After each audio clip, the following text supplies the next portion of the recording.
Salamanca awaiting the arrival of the riders, and on these narrow roads you can see here Lorenzo and Garcia Camacho have really blasted a great hole between themselves and the main field. The gap now 11 minutes and 22 seconds. Well, Lorenzo, we've seen him in action before on the Tour of Spain, and now he's got a very good man with him, Garcia Camacho. They shot away quite early on during the race, and over the first climb of the day, Camacho took the first climb. Bobby Julich was shortly in contention as well. We'll get the complete verdict on your screen shortly, but Julich has been doing a great ride as well to try and get some points, but Lorenzo and Camacho have set a hot pace right since the start, and Julich could do no better than try and scrabble over the top of the two first climbs of the day in either a second or third spot. The chase you see here going on now with the Swiss riders on the front. They're mainly concerned with trying to get a stage victory today, because this stage, really, except for the two climbs early on, has nothing really to worry the riders. They're all now running downhill and towards the finish at Salamanca, so it could be a bunch sprint finish on this stage today after that time trial yesterday.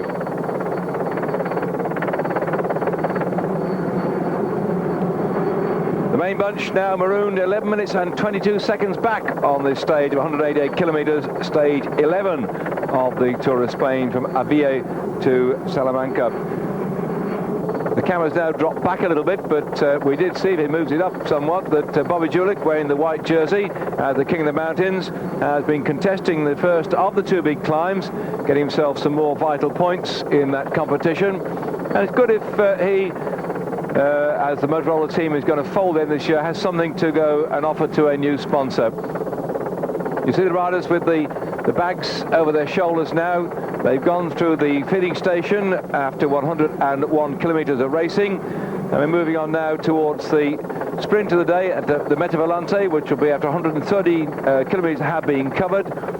But the main field here, stringing along, would like, I think, to cut back that deficit, because today's stage 188 kilometres, we've only got about some 70 odd kilometres to go towards the finish, and that is an enormous lead for Lorenzo and Garcia Camacho teams to try and pull back our two breakaways. But they seem to have lost the enthusiasm for the chase now.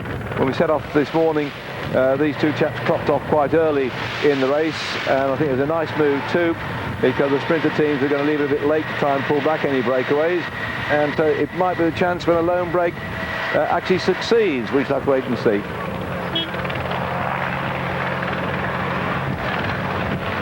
Garcia Camacho in the Kelme colours. That's the green and white on the right hand side, sponsored also by, I think it's a winemaking concern that they're sponsored by now, Artiac. They used to have their own team for a few years. They merged with the Kelme team to build up a somewhat stronger squad. Although I think they had a lot of disappointment. It's now 11 minutes 50 seconds back to the main field, when Escartin, they had hoped, was going to do great things in the Tour this year for the Kelme team. They usually rely upon having a very good climber in the squad. Escartin got marooned on stage 3 back with Rominger in the main pack, and so he really is out of contention for the overall honours at the moment here in the middle of Salamanca. But we have done just that, so but don't worry, those two blokes aren't going to get caught while we're off air, and here they are. The last time check we had, they were well over 6 minutes ahead. As you see all those DYC on the right hand side, that's a long advert for the whiskey company, where we're going to be there on the actually finish outside their premises on the 20th stage of the race, from Avia to Distillers DYC, and then they'll also come back there after the time trial from Segovia. There's a name to be conjured with on stage 21, a 44-kilometre time trial to finally split up the riders who got themselves really sorted out yesterday. So after so many sprint finishes, the top men in the gallops we've been watching so far in the race have been really sorted out on the individual classification, and tucked in the midst of that bunch are the great sprinters who are now well down on classification. And two of these long lone breakaway riders you're looking at now have decided the only way to get themselves fame, fortune, a bit of glory for themselves and sponsor was to do a long lone ride. They did that. They broke away after some 30-odd kilometres this morning had been covered, so they would have done about 150 kilometres, nearly 100 miles. These two riders have been out in front of the main pack. They really just pressed on. The gap grew and grew and grew. The biggest gap we had noted was 11 minutes and 22 seconds for these two, and the bunch tried to close it down. They got to within about 6 minutes or so on the run in now, but they decided they just cannot catch them, and so we're going to see between these two a simple sprint. So now then, you good people back at home, join me now in deciding which of these two would you like to ride and win the stage today. Of course, they can't cross the line arm in arm and be equal first, which would be jolly nice, I think, after they've shared their work so far today. And excuse me about the picture breakers. I'll keep chatting away and you keep watching the screen. It's not your set, by the way. Don't adjust it, whatever you do. Just leave it where it is right now and get ready to go and make your cup of tea when it's all over and finished with. So they're really ripping around here. That's Ignacio Garcia Camacho in the green on the left-hand side. If you've been watching the program all the way through, forgive me if I double up on who they are and what they're doing, but I think now as Di Renzo starts to go through for Contino Tolo, you ought to know who is involved here. Garcia Camacho in the green pants here, touring pro in 1991, the Kelme rider, won a stage in the Tour of the Mining Valleys. He was the Spanish champion in 1993, won a stage in the Vuelta Aragon. Hasn't done a great deal since then. 16th in the Tour of Spain in 94, had 7th place in Dauphin Libero. Now with 1 kilometre to go, he had a first place last year in a race. Di Renzo, he's up against him. He won't know him either because the lad in the blue and yellow for the Contino Tolo team had some success last year as an amateur before he turned pro. He won a very good Italian amateur, Di Renzo. He had 7 victories last year, and so for my money, I think probably Di Renzo has probably got the slightly sharper sprint of these two. That's a fellow for Contino Tolo, the Italian team, which is actually registered in Slovenia, and in Cycling Weekly they said, if anybody out there knows something about this team, please write up. Well, Cycling Weekly, you can fight next week. We've actually got a stage victor or a second place on a stage. I don't know. I think somehow, and if I say, no, I won't pick the winner, because when I do, it's a kiss of death, and the bloke usually gets bombed out into second spot. So I'll keep my mouth shut now, and you make your own choice. Camacho in the best place at the moment. Di Renzo doing the right thing, came right up against the massive crowd here. They've all turned out, of course, to see Miguel Indurain ride in the Tour. And Di Renzo on the left-hand side. Garcia Camacho on the right. They've just got to get the gears exactly right. Surprisingly, Camacho didn't move them. When a man puts his hand down to change gear, as this man does, still having the gears on the down tube rather than on the brake lever, there's often enough opportunity to attack. And he's trying to now fox him. Di Renzo is in a difficult spot. He's going to lead out. I don't think Camacho's got the legs on. The young Italian is going away now. So Di Renzo, is he going to get his first ever pro stage victory? He's tried so hard to get one. He went away on the stage into Almareo, and he got caught on that occasion, not far from the finish. But this time he makes it after 4 hours and 53 minutes, 54 seconds. The stage victory goes to Di Renzo of the Contino Tolo team.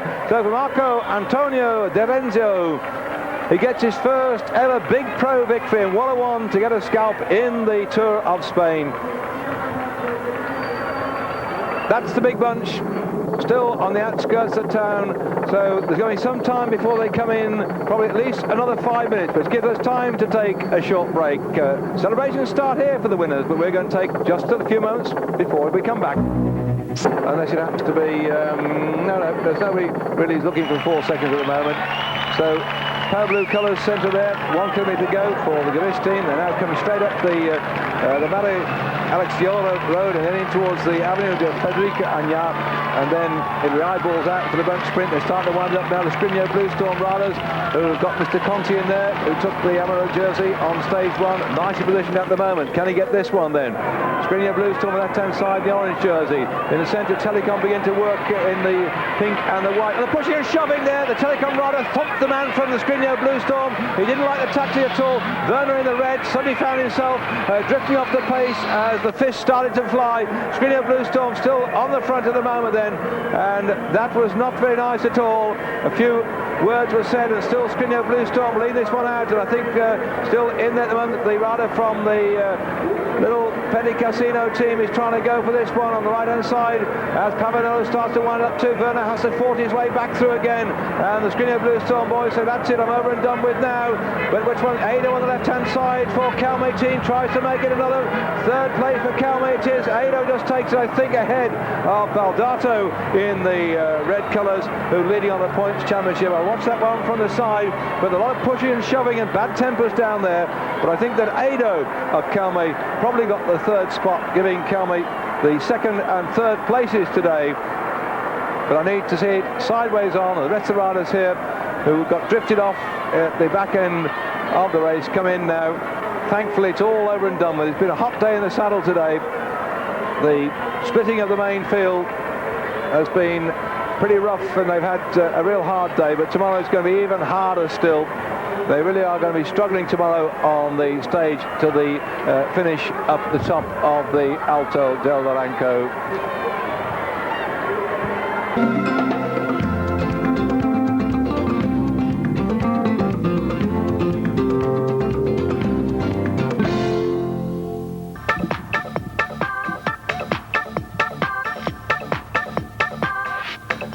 Good afternoon to you on this stage 12 from Benavente to Alto Naranco. Just 192 kilometres today's race, and they're going through this delightful town of Oviedo before they head up into the big climb of the day. The first big climb we've had in the Tour of Spain this year, and we're all waiting with bated breath to see if it'll transform the overall situation, which after the time trial took on a completely different shape from that which we saw in the early 9 days when it was bunch sprints, bunch sprints, bunch sprints, bunch sprints every day.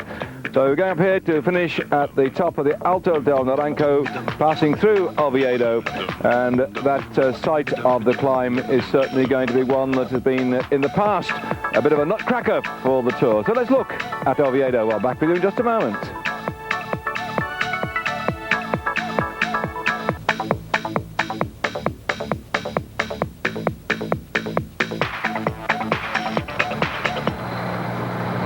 Well, I like that music. I hope you do too, here on Eurosport, live on this afternoon's coverage of the stage, taking the riders through to the Alto Naranco. It's been a very, very, very active day today, by the way, and the best one we've had so far in the Tour, I'd say, this stage 12. And the riders you're seeing here on your screen escaped after many, many attacks we've had today. Menot, Perron, Nardello, and just missed the number of the other fellow, but we've got 4 blokes out here at the moment, and the damp conditions have not made it particularly easy. None of these are a great threat overall in general classification, but it's been such an active race since we started this morning. 159 riders have started the race today after we had some of the abandonments yesterday during the race. It was a very fast start indeed. The wind has been behind the riders, which has helped them enormously to maintain a great rate of knots. And they came thundering through Leon, which I'll talk to you about in just a moment or two, and then set off through the first of the sprints today at Sembranos, where Werner got that one, Jalabert second, and Pavanello was third. But between the start and those 52 kilometres that was the point of the first of the sprints of the day, there had been active riders all the way, up to some 5 kilometres alone. 50 riders in the first group, and there were echelons all over the place as they hammered along at a great rate of knots. When they all came back together again, Neil Stevens, bless his cotton socks, rushed off the front with Chinali, and they opened up a little gap. They got caught after 18 kilometres. Goodness knows why Stevens was galloping off the front at that stage, but he did just that. 18 kilometres, Jalabert joined Stevens as they were caught by the bunch, and the two of them romped off down the road again. They were eventually caught, and we had another little group breakaway off the front, and that was Conichet was in that group, together with another 5 riders. And after that, the Benesto had to ride flat out on the front. They got caught, and then 23 kilometres, another attack went away, another 5 men. But the worst news we had so far was our 30 kilometres, a big crash fetched down several riders, including Anderson, the Telecom rider, Ora, Ozers, Loda, and Felgura, and those riders have all retired from the race. Anderson, Ora, Ozers, Loda, and Felgura. Anderson's been helicoptered away to hospital. We hope he's too not badly injured, but that has reduced the field somewhat.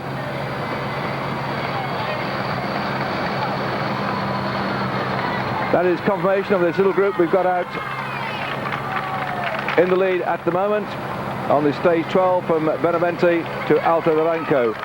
There have been so many breakaway groups today. It's been absolutely amazing. The hammer's gone down, and the Once team here on the front. At one point we had a breakaway which had in it 9 of the Once riders plus 4 others. They split the field. All 9 Once riders, you see now, broke away, and the other 4 riders were Indurain,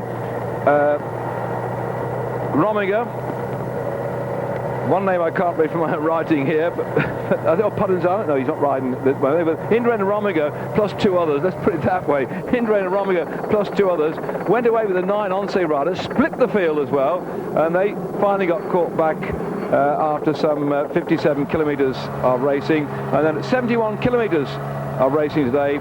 The riders you've just seen on the front of the group at the moment, they hammered off and have opened up quite a useful gap at the moment of 5 minutes and 45 seconds. The rain has sort of come and gone, so it's not been too bad. Let's hope it keeps okay to the finish.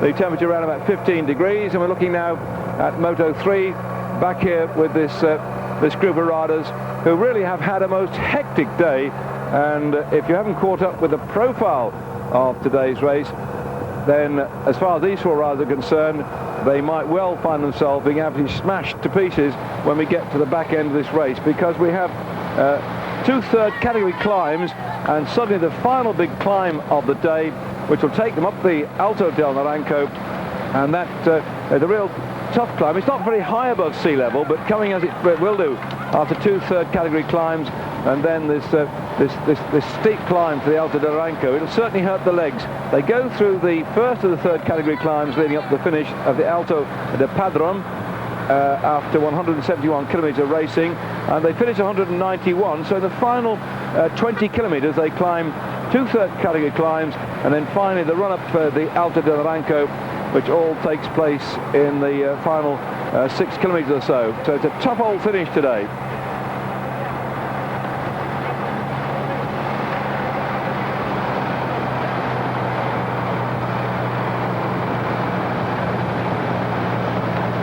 Nardello just been spoken to by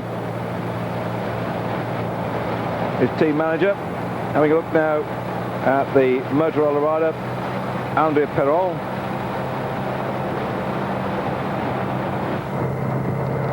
Gosh, look at this. There's no doubt about this Once team are something else. You often see maybe have a 9-man team, 6 riders on the front, and a couple go back into the main field and try and get their breath back. But this Once team is prepared to just grind itself into the ground. Ride. No doubt about that. Their team director sportif, Emmanuel Saez, has got this lot so well drilled. And they tried in this race this year by having those 9 flat stages not to make an Once benefit, and it wasn't quite that. Though Jalabert had the yellow jersey, amarillo jersey early on, the Once team couldn't dominate it like they did the other day. Oh, another one's gone. Sampaio's gone. So in addition to the crash we had earlier, taking out 5 men, we've now lost another rider.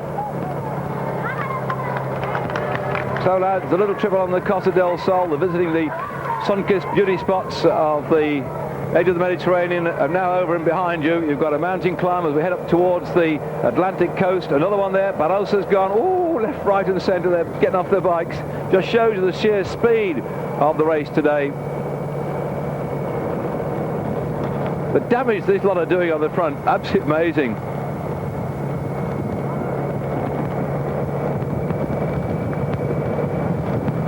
Just look at it. Baldato's gone. Whoa! The previous Amarillo jersey has also climbed off his bike. Baldato, who, for my money, did a very good ride in the time trial. He couldn't hope to keep his Amarillo jersey, but he's also knocked it on the head. We haven't got the finish yet. How many men will get to Madrid, I ask myself. 20 teams of 9 men each.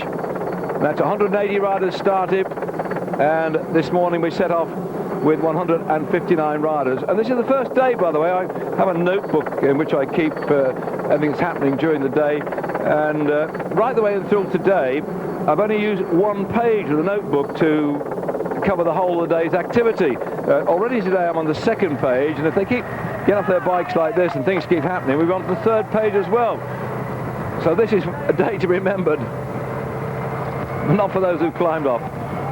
Neil Stevens, second in line here, had a chat to him last night, and he said that when I said, hey, well done sport on your time trial the other day, and he said, well, he'd also had a 6th place in the Giro d'Italia. I hadn't actually caught up with that because I thought that ride he did in the time trial was perhaps one of the best that I can remember him doing. But he said, no, I got a good one as well in the Giro d'Italia when he got a 6th place there.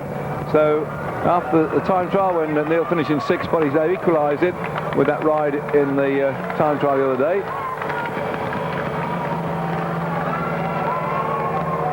But he said, as far as we're concerned, because of course the Once team have got 6 men in the top 10, he says, I can't hope to copy his Australian dialect, despite the fact the amount of time he's raced in Europe, Neil. He speaks with that sort of twang of the Aussies. He said that they've still got Indurain a thorn in their sides. They're going to give Indurain some stick at the moment, but Indurain is a thorn in their sides. So the Once team are going to give old Indurain a bit of a rough ride by the sounds of it. And all the team, he said to me, are in good shape, all 9 of them. None of them's gone sick. None of them really suffering any problems. All 9 are in superb shape at the moment. And that stage yesterday, they spent most of the time, he said, just keeping out of trouble. There's no real point in trying yesterday when that 2-man breakaway went away. They knew what was going to happen today. And there they are, all the Onces on the front. Zülle's checking the route. He's got his little map out and his bit of paper. And I can tell him there's 40 kilometres from the finish at the moment as we go through Polo de Ley now. 6 minutes, 52 seconds is the gap then.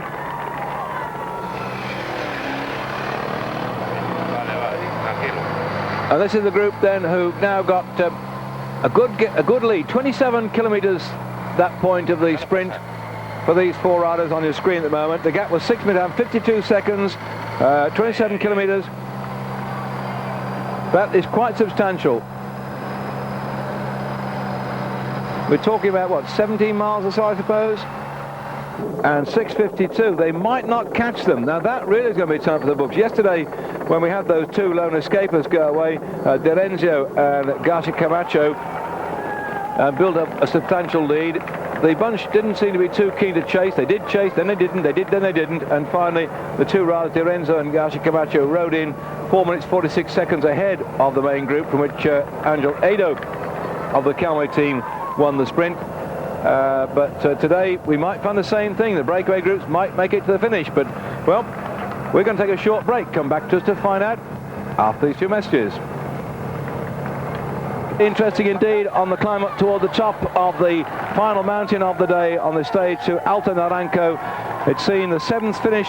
It'll be this time at the end. And who's going to get it? Jalabert winner last year, Volkamp the year before, Rominger in 93. Rominger still in this little group. And there we're looking at the riders from the Once team who've dominated the race so far.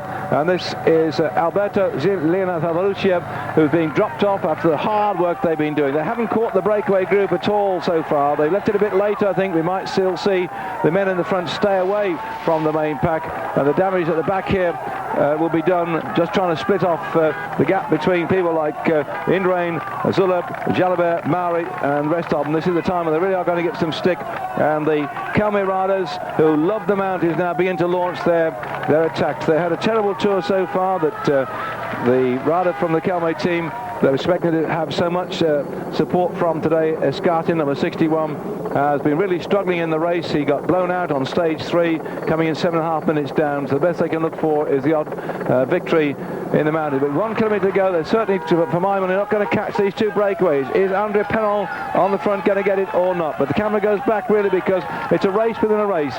Can Indurain begin to split this lot up? Dufo is still there. Jalabert's still there. Zülle's still there, Rominger's still there. Bobby Julich of the Motorola team was there last thing we saw. I'm just trying to spot the white jersey. I think he might be struggling a bit now. 1, 2, 3, 4 Once jerseys still there. And another Motorola rider has also survived the Costa Verde. I think that's a tremendously good ride for them. But what's happened to Bobby Julich, the king of the mountain? Yes, he's still there. In fact, he's got his teammate right behind him at the moment. You see the blue colours of the Motorola rider just hanging on behind the white one. Julich of Motorola leading on the king of the mountains competition. The Once riders are looking round here now. Indurain is towards the back of the pack, last but 1 or 2. So he's not putting the pressure on them at the moment. Just sitting in the saddle, his system of grinding on his way up all the way through.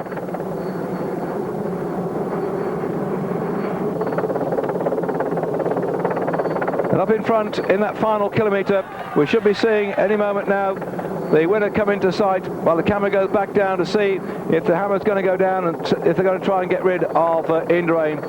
But I think perhaps they're going to ride today in this little pack, having just made a few legs hurt, and then make it really suffer tomorrow when we go to finish up the top of an even bigger mountain at the Covadonga. Just about 20 riders left in this group here.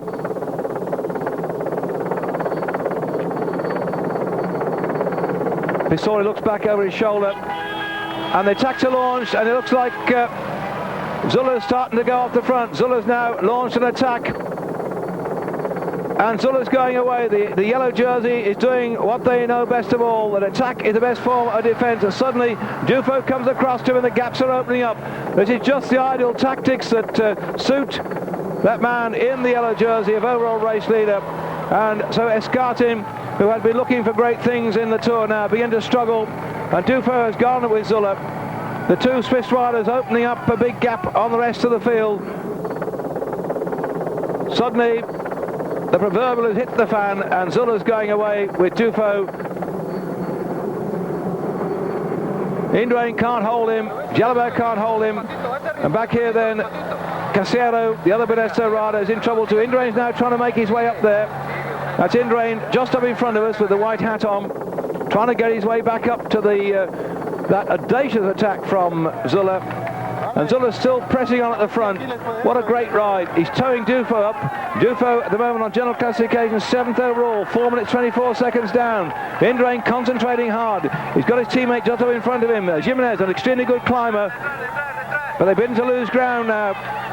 And Jimenez doing a wonderful job here, looking after the interests, as now the sprint finish comes up between the left-hand side Nardello and Perron of Motorola, but it goes to Nardello. Perron in second spot at the end of the stage. And we'll have to wait and see what the gap is back to the chasers.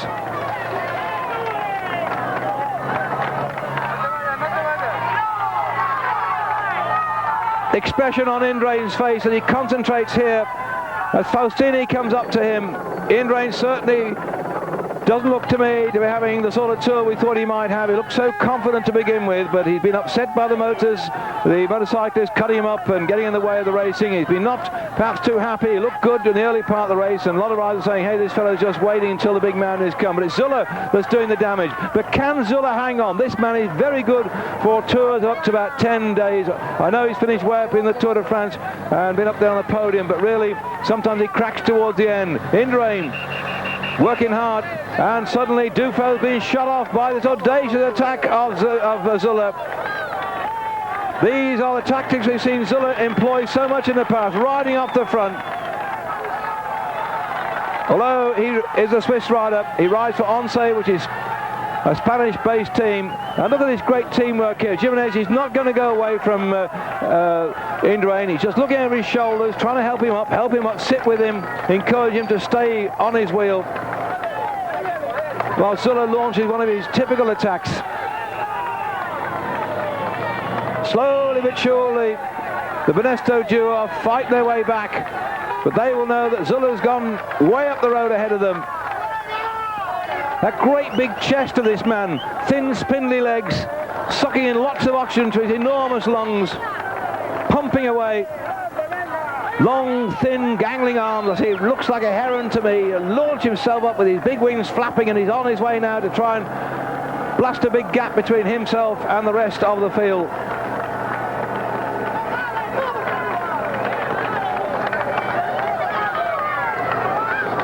I suppose if you're born and bred in Switzerland, although of course he has a Dutch mother, you love the mountains, they're out your back door, you can ride there in the clean, beautiful air, which gives you the feeling when you can climb of absolutely tremendous superiority. That's something that very few people have got, and Zülle now comes in 2:25 down, but the interesting thing will be, what's the gap going to be back to the rest of the field, as Rominger comes in through here, Dufo just alongside him, and then Escartin together with a couple of riders from Polti, I think, were in there as well, look like Rebellin. But where is Miguel Indurain? Well, I didn't see Jalabert come through. I've been looking at my watch. I was in this little lot, Faustini, and together with Bobby Julich in the white jersey, King of the Mountains. Rominger was just ahead of him, so he could be pulling back a few points at the moment, like King of the Mountains competition.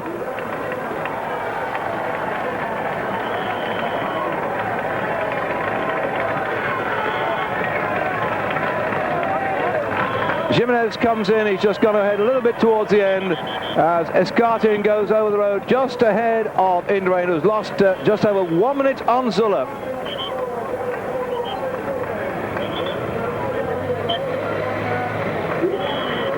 The rest of the riders coming in to finish this stage, which has seen Zülle triumphantly come across the line, knocking back the rest of the contenders for the yellow jersey crown. He put well over a minute into Indurain. He must have put a lot into, what, half a minute I suppose, into Rominger, though Rominger's no great threat overall in general classification.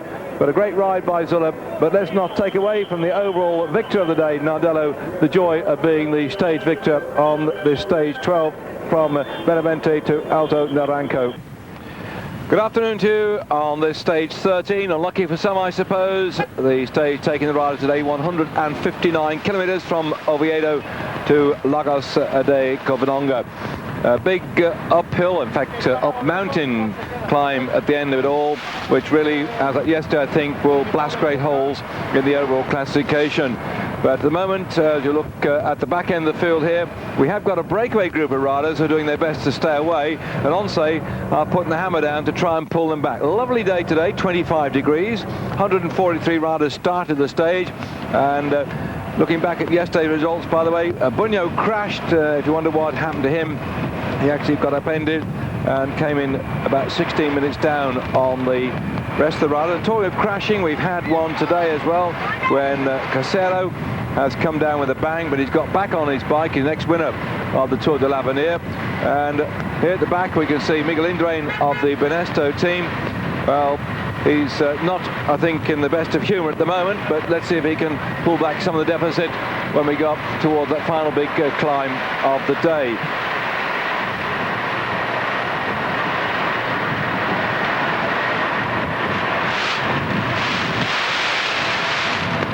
Somehow, I suppose, as they've now got some 50 kilometres to go towards the finish, they're coming in through Colonga.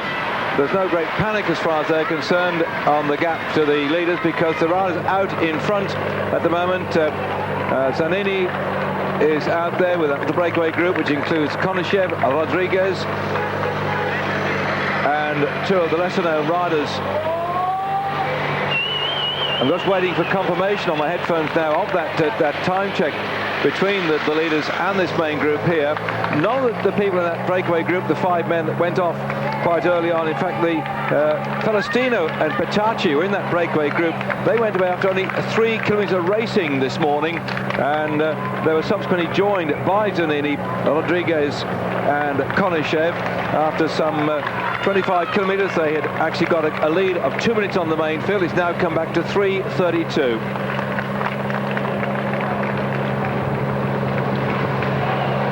That's a little more respectable than yesterday, when our breakaway group of 4 riders managed to stay away from the main pack, with Nardello getting the stage victory. If you've seen our highlight programme, and you've just switched on now to the live broadcast this afternoon, in that programme I was not too happy about the way that Nardello managed to sort of lever his way past Perron in the finishing sprint. It looked quite legitimate, and in fact the commissaires upheld the fact that it was a move really from Nardello not to pull back Perron and make a life difficult for him, but to make sure that he didn't run into the barricades. And so the result, as you saw it yesterday, or if not this morning on Eurosport, still stands. Nardello, the winner of yesterday's stage, just ahead of Andy Perron, with Peter Meinhardt coming in third spot at some 14 seconds. Canzonieri, the fourth place rider. I'm doing this now, by the way, as we're looking here at Jalabert in the red jersey, leader on the points classification. I'm giving you yesterday's results because our camera picked up the first two going over the line, Nardello and Perron, then concentrated first one on Alex Zülle getting away from the main pack, and then upon the gap back to Miguel Indurain, who was struggling to stay with the pace. So I think we should give due recognition to Peter Meinhardt of the Telecom team, as you're now looking at the Once squad on your screen here at the moment. Because there they are, all 9 of them grinding away at the front. But Nardello of Marpe, having won the stage ahead of Perron of Motorola team. Peter Meinhardt survived and came in third spot, and Canzonieri of the Seiko team also survived, came in fourth at 22 seconds. So those 4 riders who entertained us yesterday with that long lone breakaway survived the day, but the cameras went back to pick up what was going on behind. We saw Zülle stomp away from Indurain and Romigo and the rest of them, and Zülle came in fifth spot, 2 minutes and 26 seconds down on Nardello. Laurent Jalabert in sixth spot was just behind Zülle. You may have seen our picture. He was just a few meters down the road when Zülle crossed the line. He was in sixth spot, 2 minutes and 31 seconds, so just some 5 seconds between Zülle and Jalabert. Tony Romigo, we spotted him coming in. He was 7th overall, 2:33 down on the leader, just a couple of seconds behind Jalabert. And then in 8th spot was Pistori, 9th was Dufo, all those riders being given the same time finishing. Then Rebellin, Giannetti was 11th, Serrano of the Kelme team in 12th spot. Axel Merckx, I was trying to spot the Motorola rider, and it was so difficult on our screen, and I was waiting for information over my headphones and didn't get it. But the Motorola rider we saw surviving and going up with Bobby Julich was in fact Axel Merckx. I should have picked him out, a great big tall gangly fellow.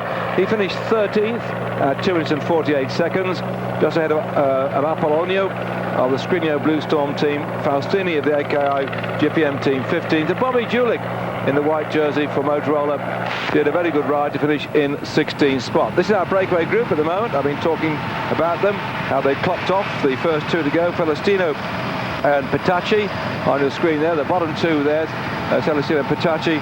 They were the first to go after only 3 kilometers of racing, and in the first hour today they covered 46 kilometers in that first hour, which is about 28 miles an hour. So it's been a very, very quick start to the day, and somehow I think these riders wanted to get away and get themselves prepared for the final big climb of the day, which is really going to be a thumping great mountain for them to go up. The top of the climb, 1,120 meters above sea level at the Lagos de Covadonga. Looking down the general classification at the moment of these 5 riders here stringing away. They're coming off the top of the climb with the Venta del Pobre, and at the top of that climb Konashev was first, second was Petacci, third Rodriguez, and in 4th spot was can't read my own writing here. I'll have to tell you what it was later on. I wrote it down rather quickly. Please accept my apologies for that. But we got first, second and third, Konashev, Petacci and Rodriguez. Going back down the general classification, Escartin, on the yesterday's stage, Escartin finishing 23rd spot, Indurain 24th at 3 minutes and 26 seconds down. So if you look at the gap between himself and Zülle 2:26 down, Indurain 3:26 down. I said when I pressed my button on my watch, there was around about a minute's deficit that Indurain had lost on Zülle, and so it was at the end of it. So he was dropping even further behind Miguel Indurain.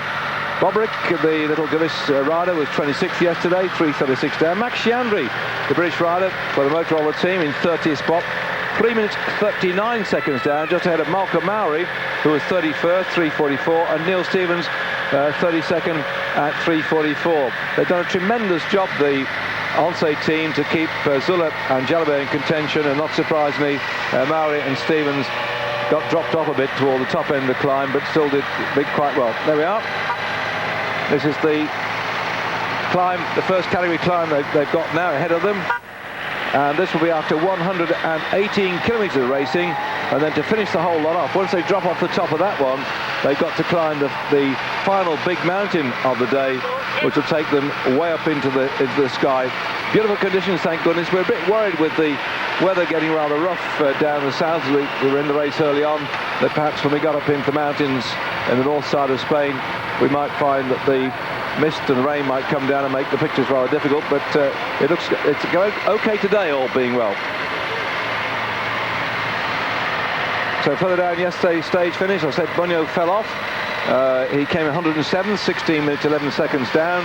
Together with people like Minali and Conte, Tom Steels, Honoric Dance, a load of the top sprinters were marooned in what they call the laughing group, but nobody's laughing yesterday, coming in 16 minutes 11 seconds down, but thankful to see the finish, unlike a number of riders who we had retire yesterday. Quite a fair old roll call of people who climbed up their bikes. So watching our breakaway group here on your screen.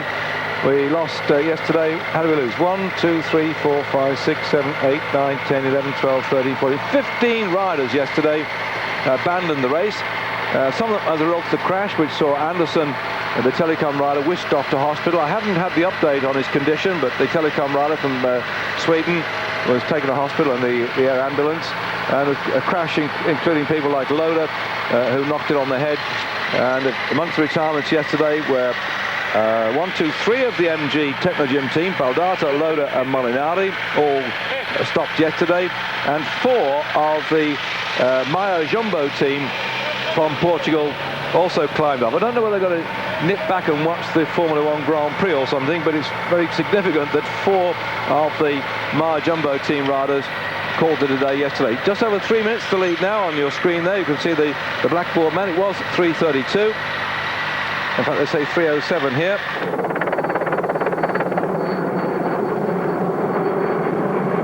And they're on that climb up towards the top of the first category climb of the Alto Mirador del Fito.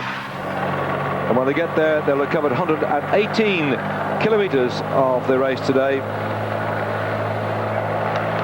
And down the other side, it's one great rush, and then up towards the finish.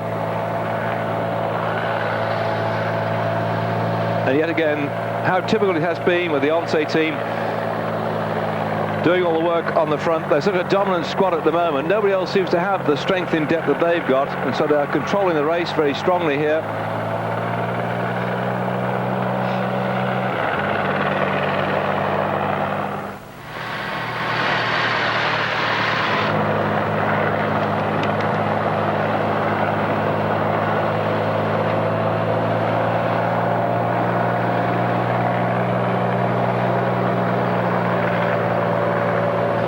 Looking back there, third in line, you can see Neil Stevens, and I was chatting yesterday to Stephen Hodge, or as I said to you earlier on, that his mother Jan is over here at the moment. In fact, she's up in France somewhere, and is intending to see Stephen on the 23rd of this month. Well, as the Onse team riding away here on the front, I was talking a bit about the fact that Neil will be joining the Lotus Festina team. That's the fellow with the glasses there, almost filling your left-hand side of your screen. Neil Stevens is moving over to the Lotus Festina team next year. And I was asking Stephen just how was he going. And he said, well, we're having a capo the other day, he said, and Steve-O is actually stomping at the moment. But what Sainz is doing is very much putting him on the front to work hard for the benefit not only of Jalabert and Zülle, but also the other Spanish riders in the team. So he's betting himself on behalf of people like Malcolm Mauri in there, and Cuesta, etc. So they really are working him very hard indeed. But of course, the other two Lion men when it comes to working, Mikel Zarabaitia and Alberto Linaz-Avarrutia, both those two on the front at the moment, they're two other tremendously strong workhorses. And I suppose we look together with Linaz-Avarrutia, Zarabetia and Neil Stevens, you couldn't find three stronger, harder riding men. And I'm not being disrespectful to Olivier Rincon, the Colombian, who's just behind them. Rincon operates mainly in the mountains, whereas people like Stevens, Zarabetia and Linaz-Avarrutia are all the men who drive it on the flatter parts and on the first part, the mountains. And then once when these chaps on the front, those chaps with the wide parting, disappear off the front of the field, and to people like Stevens, then it's up to someone like Rincon to take over. Then Mauri will take over, and they'll shelter Jalabert and Zülle as long as they can do on the climb. This first category climb with a gap just over 3 minutes from our 5 leaders. A lovely long shot off the type here. Oh, David Garcia has abandoned. I'm not surprised. He came down in a crash early on. Ex-winner of the Tour de l'Avenir has climbed off his bike. Oh, Motorola thinned down now. Max van Heijswijk has also called it a day.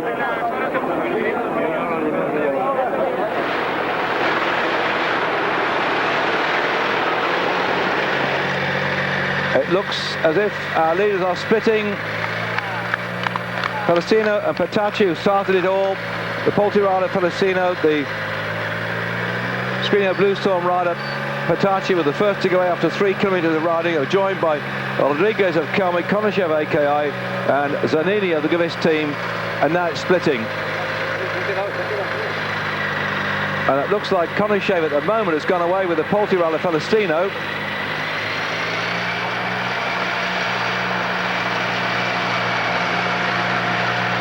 Yep.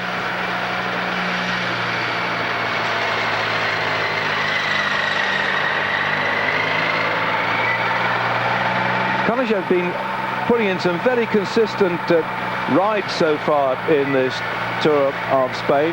He promised so much a few years ago that didn't quite come on song. He just hovered there or thereabouts. Silver medalist in the World Championships when it was held in France on the Chambéry circuit.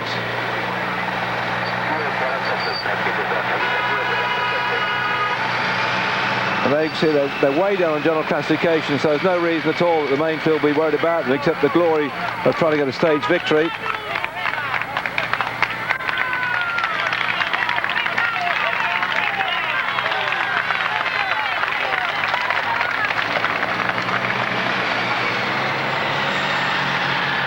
And Celestino of the Polti team, undoubtedly here the best climber. Konashev is not your world's greatest climber. He's a good all-rounder, good sprinter, good hard rider, but he's going to have to just work here. In fact, if memory serves me correct, he was the first Russian ever to win a stage in the Tour de France. I may stand corrected on that one, but he's been around a few years now. Just keep putting in sort of fairly consistent performances. When he comes to mountains going up like this, he just finds it a bit difficult to stay with the speed.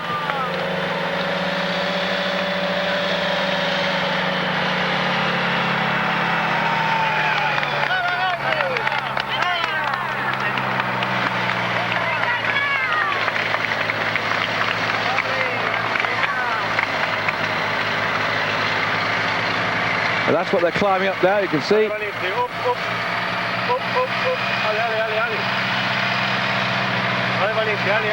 And then down the other side, so what goes up must come down at some point.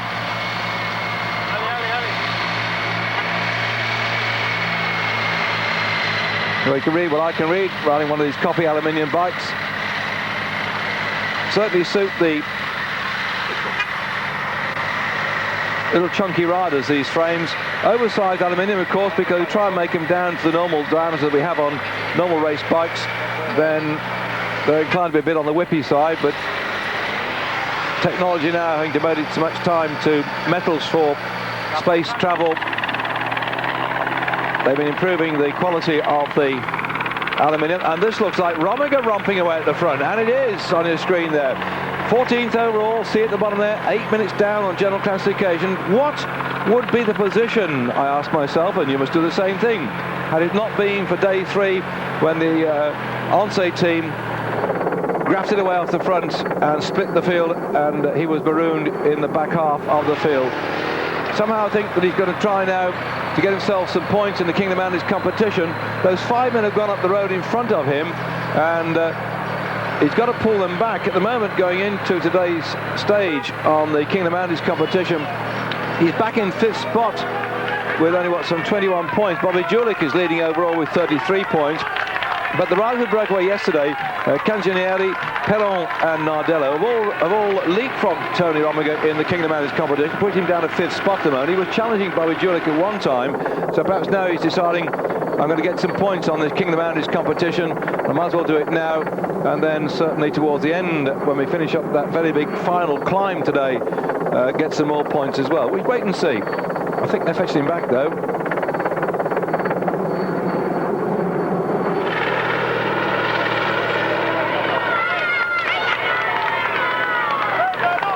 You can see in the background the sea. That's the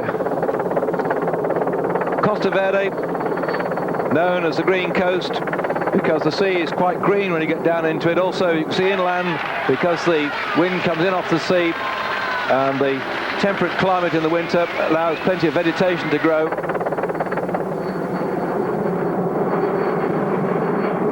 We're not all that far inland either at the moment. The mountains run right the way down to the edge of the sea virtually.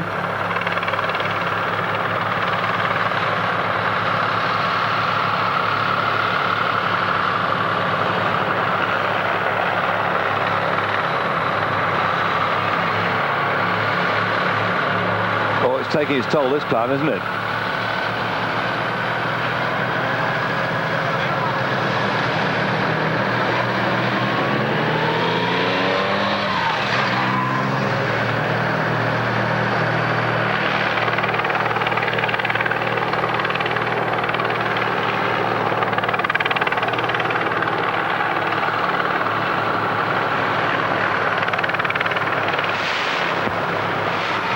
This is our leader at the moment on the climb, looking very comfortable indeed. We haven't seen much of him. He's been hiding himself in the bunch, I think, waiting for the big days like today. And that was a very good move indeed to go away right at the start after some 3 kilometres have been covered. You can see there, no great threat at all to the overall classification. This is what these sort of people do. They just say there and say, look, I missed out on the breaks earlier on. I'm now no great threat to anybody. I'll try and pick up a stage victory. And the riders will look at the routes, look at the handbook and say, hey, that's the day. Oh, Indurain struggling on the left-hand side here. That's the second day we've seen him in trouble. And the Mayo Jumbo rider, Álvaro Campos of Portugal, begin to go past him. The Escudé rider up alongside him here, number 48 on your screen. Well, I've got bad news for him, for Gonzalez. If you haven't already found out that the Escudé team is going to fold at the end of this season. It owes a lot of money right now, something like 150 million pesetas the team owe.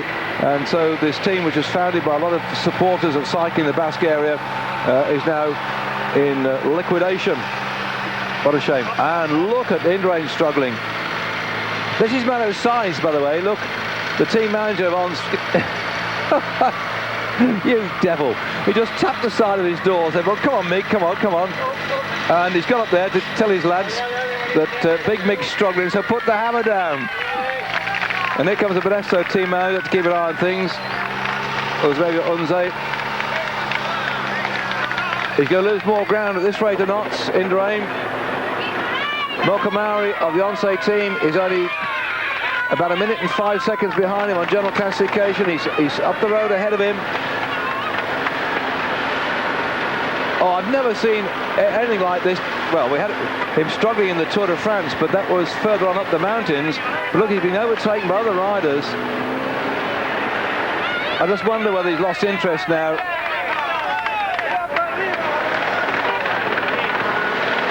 Sooner or later, every grand champion finds himself struggling against time as age begins to toll the bell of retirement.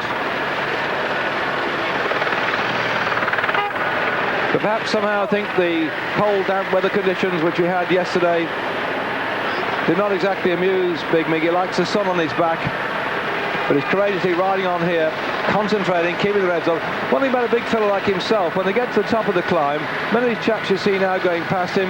Look at these two here from the Lesso Maio Jumbo Portuguese team. I'm not being very negative about the Maio Jumbo team, but would they ever have thought they'd overtake Big Mig on a climb in a great classic tour like this one? Well, never in their wildest dreams, but that's exactly what happened. In fact, of course, you all start somewhere and you all finish somewhere, and Rolf Goltz was looking at, I think it was the Tour of Asturias, which he won some years ago, and he's looking at one of the stage, it might have been the one yesterday, which finished in similar circumstances, and he was looking down the finishing list just a couple of days ago, and there he found the name of Miguel Indurain finishing way down the peloton. He didn't remember riding with Mig in those days because Big Mig was just finding his way as apprentice, just working his way through the ranks of riders until, of course, he became the grand champion that he has been and still is in my books, because to see him here riding on when he didn't really want to come into the Tour of Spain this year.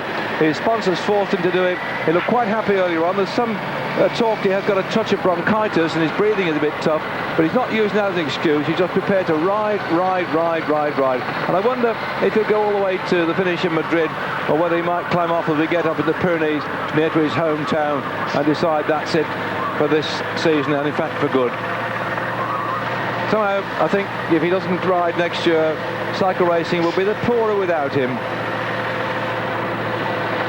He has such enormous class and enormous courage too. The suffering he's gone through day in, day out to have the success he has done, really, it hasn't been shown on his face, but everybody knows when you're riding a bike, you have good days and bad days, and he's ridden through those good and bad days like a gentleman. Here we are, our leader at the moment at the front, ripping the whole field to pieces, the Poltirada. Mirko Celestino, who's on his own.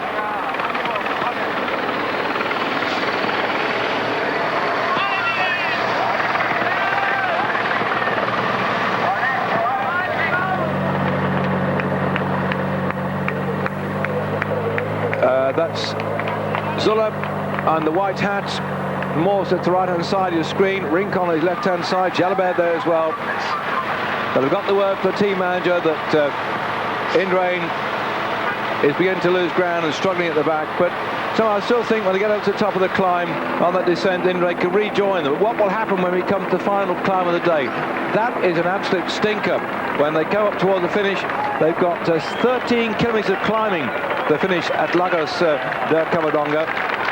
When they drop off the top of this climb here after 118 kilometres of racing, they'll be dropping down the other side, and there'll be something like about nearly 20 kilometres of downhill or fairly flattish riding before they start to curl upwards toward the finish again. So I'm pretty sure that Indurain will be just biding his time, waiting until he gets his strength back, and then we'll on the descent regroup with the rest of the riders, ready for the final big climb of the day.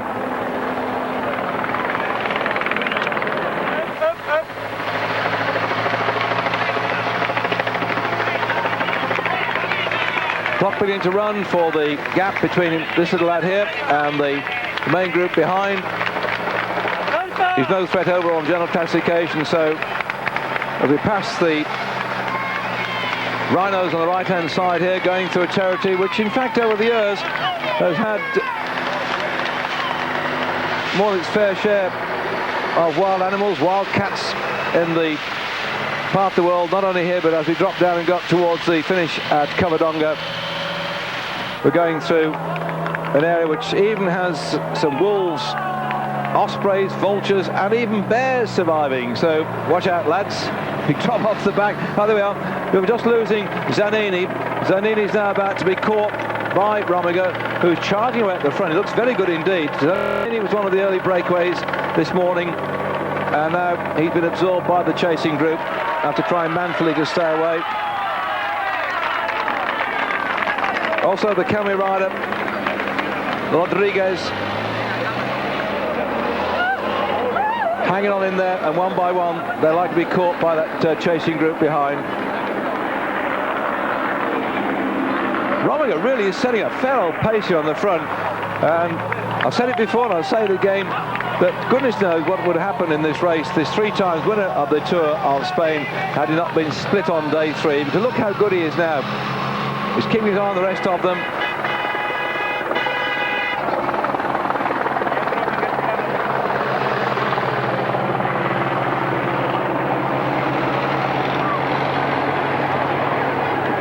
See the white jersey of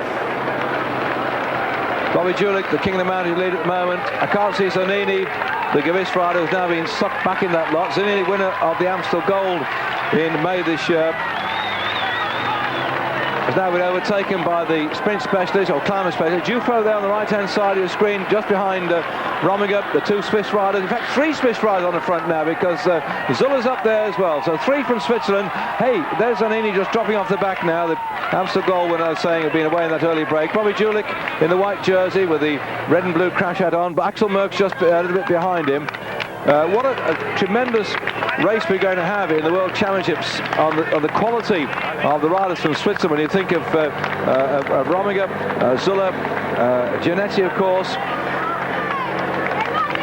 That's in the red jersey is Jalabert. Where is Zülle? We're over the top of the climb now, 2 minutes 20 seconds back. I'm just having a look to see where Zulle's got to.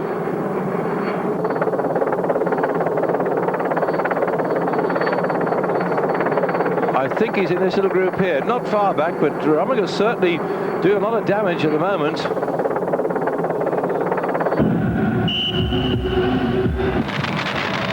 This is what's left of the main bunch on stage 13. Unlucky for some, unlucky very much for Miguel Indurain, who's lost complete contact with this group up here in front. Although they've slowed down a little bit off the top of the climb, they don't seem to be hammering away too hard. He certainly has been losing ground and might have difficulty regaining contact before we start the climb up towards the top of the Lac de Covadonga. Here we are with Indurain. In fact, his compatriot Hermano Diaz-Zabala of the Once team has just gone ahead of Indurain. He patted him on the back and said a few words, because technically he wouldn't be allowed to drag Indurain back to this little group here. So what he said to Indurain, look, you know, I've got to go, sunshine, I'm a bit stronger than you, so I'm going to set off here and disappear. And he's opened up a gap, because Indurain is certainly not riding with any venom down here at all. He's just coasting down. You see he's hardly pedaling, he's just letting his legs go around.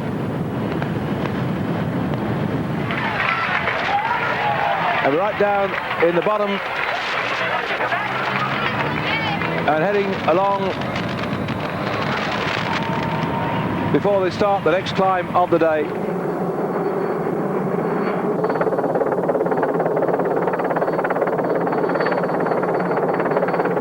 So 30 kilometers to go as we're through here.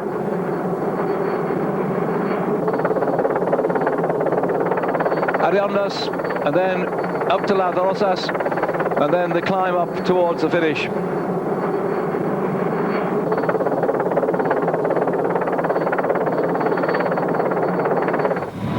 And this is our leader on the road.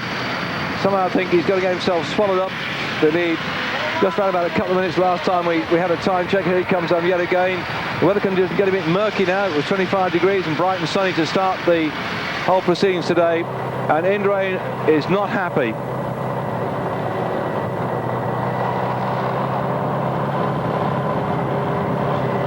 You see the vehicles, as we go back to the start here, back to the front of the race. 3:43 to the first group, that's good.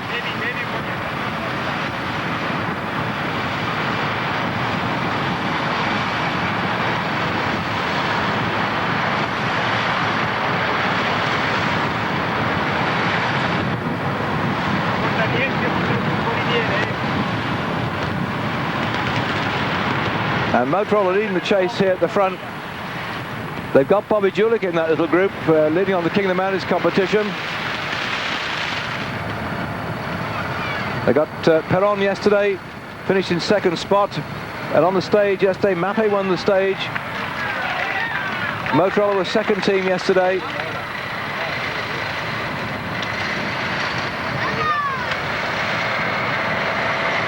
I'm quite intrigued that Modesto rider is still 1, 2, 3 off the front here.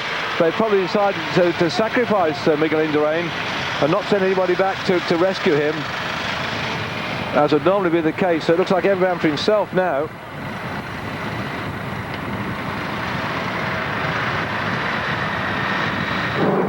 and that chasing group has split.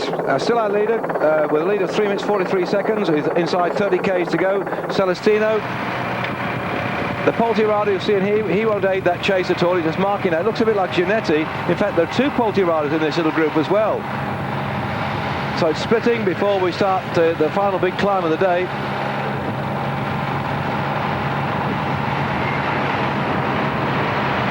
And that's the split. Well, it certainly was Giannetti that was in that the breakaway, in that little split group I just spotted. And that is a significant little gap that's opening up.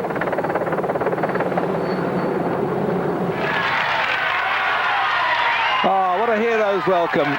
Just sit back and listen to this noise as the king himself goes through the town here.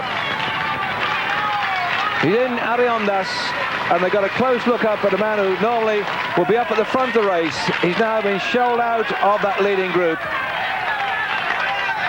And now he's having a quick check how far it is to go.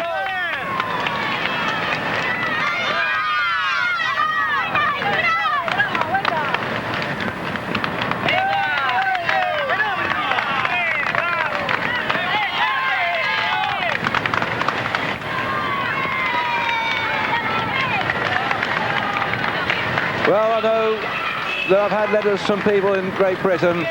One woman wrote, she shed a tear.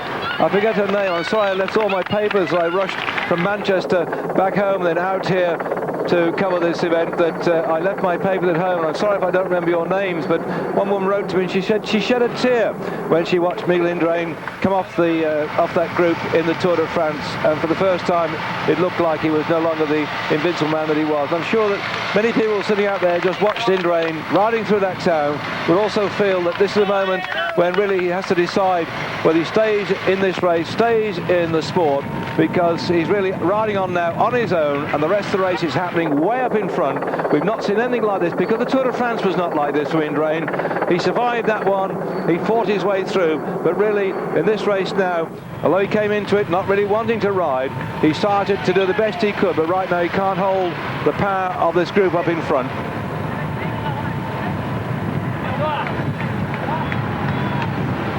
There's Max Chandry there for Mudroller, was urging them on. Max riding very strongly indeed in this race. And this is the man they're trying to catch. There he is, 117 on his screen at the moment. That's Max Chandry of Great Britain. His real name, I think, is John Smith, but he calls himself Max Chandry. Now look at all the motorcycles round here at the moment. There's a whole lot of press motorcycles. They're ones with the green plaques on the front. They're hovering like vultures at the moment, because I think they're sitting there not just to get pictures off the back here, but in case he climbs off. I hope he doesn't. We've got a big stiff climb to come yet, and provided he's not injured, he's not ill, I hope he finishes the stage. I'd hate to see him get off his bike. The temptation must be there when you've been a grand champion, when you're just down the road on your own like this. You can't hold the wheels of riders. The temptation must be to say, hey, stop this, I've had enough. Come on, Meg.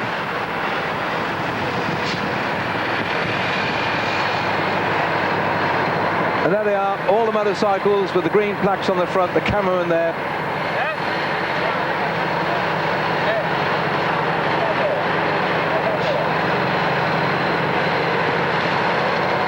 He doesn't look too good. Let's hope he's not sick.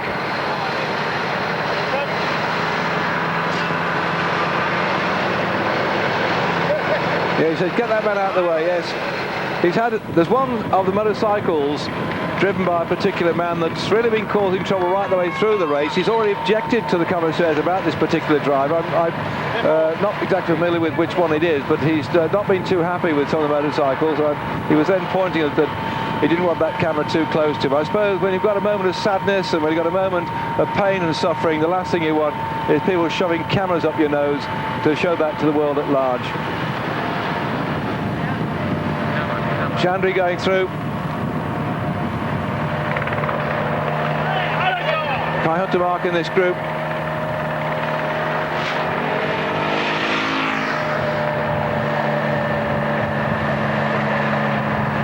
We're not likely to see the Polti rider, I thought, do much work here. There's at least 2 or 3 of them. Giannetti's in there at the moment. And here he is.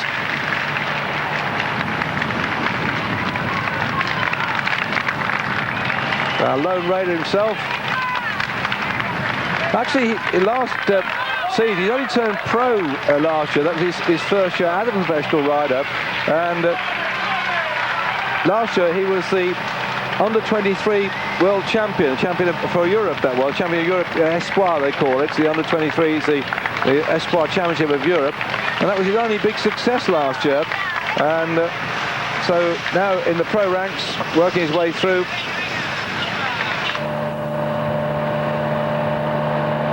He's setting a very hot pace. See how this chase is coming. He's still hanging on to that lead.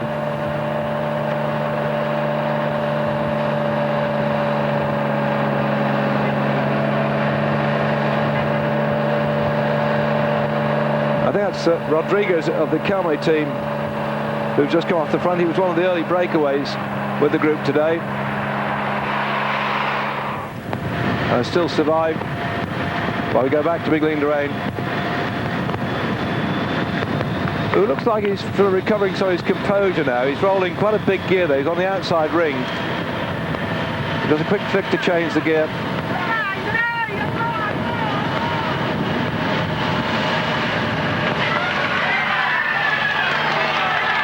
Ernesto, his sponsor, a big bank in, also one of the biggest banks in Spain, had some terrible financial problems about 3 years ago when they had some bad investments, went sour on them.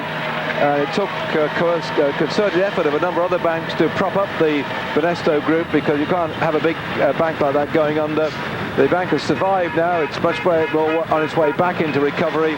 And they continued their sponsorship of the cycle racing team, because out of the massive billions of pesetas that they were in the red, they kept going with the cycle racing team because it was small beer. And there is a Ernesto team truck. Now hang on. We just spotted it on our cameras. A helicopter's hovering. That looks like maybe the team hotel. I can check the hotels for you, but that looks like the Ernesto team truck and the hotel. Is he going to ride past it and ride up to the finish? And look at this group coming back. These are what we call the laughing group, the bunch at the back, all the men who couldn't stay with the attacks up at the front. And he's now going to find himself in this group. There'll be some sympathy, in fact enormous sympathy, from these riders here who've been on the receiving end of Miguel Indurain over the years, when he's ripped the fields to pieces, and many of these riders here have suffered as he's been up the front, ploughing away in the Tour de France in defence of his yellow jersey, or trying to get it. And now he's got to get in with the laughing group. His teammates are coming up alongside him to see how he is. He does a quick chat here with Erwin Nijboer, who actually is retiring at the end of this season, Nijboer. There's all concern. You can see these riders here concerned about the great man. Federico Mbappe just had a chat to him now. His teammate comes up alongside him, Vincenzo Aparicio, to have a word with him too. If anything they can do to help him. And all these riders in this group know what it's like to suffer. They've all been through. Every bike rider has bad days. And this is one thing about bike racing. You have to learn how to suffer before you become a grand champion. And even when you're a grand champion, you have those days as well, when nothing seems to go right, when your legs just go to water, and you just got to ride on, ride on, ride on.